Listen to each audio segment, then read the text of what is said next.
Dimenticatevi le carovane di cammelli che affrontano l'oceano di sabbia e file di portatori che sfidano le foreste equatoriali seguendo il coraggioso esploratore Insari Anakaki.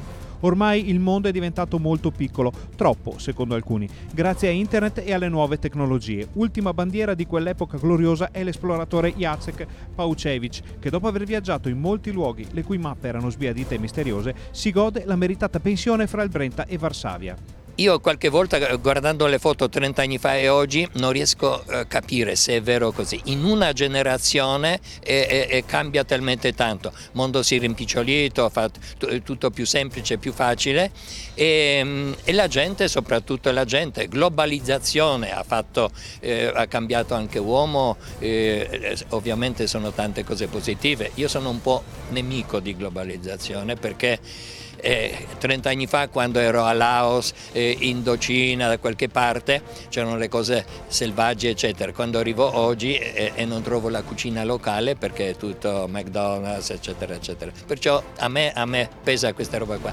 Il nostro viaggiatore ha esplorato in lungo e in largo, ma alla base della sua passione c'è un po' di Veneto. Io sono innamorato ancora di più di Venezia, perché Venezia per me vuol dire Marco Polo. Marco Polo è simbolo di grande avventura, di scoperte, di conoscere il mondo e così da giovane lui mi ha fatto aprire gli occhi e ogni volta che partivo da qualche parte, soprattutto dall'aeroporto Venezia, e sempre il mio sguardo andava verso Marco Polo, quello che era il mio idolo, diciamo così. Da Marco Polo a Paučević e ai giorni nostri il mondo è cambiato, dicevamo, e gli esploratori di un tempo faticano a trovare eredi. Un compagno è qua è vicino a Bassano del Grappa, a Cartigliano precisamente, che è venuto con me un paio di volte e tra cui anche una spedizione scientifica internazionale che ha scoperto le sorgenti del Rio dell'Amazzoni. Con l'esploratore polacco c'è infatti l'amico di sempre Renzo Grego, di recente insignito dell'onorificenza di Cavaliere al Merito della Repubblica Italiana. Questa voglia di vedere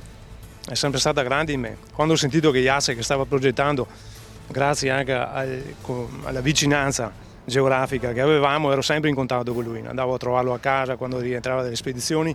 Quando ho sentito che stava preparando questo viaggio in Perù alla ricerca delle sorgenti, è subito partito la voglia di vedere, la curiosità, e quella è la molla che spinge l'uomo, e l'ha sempre spinto.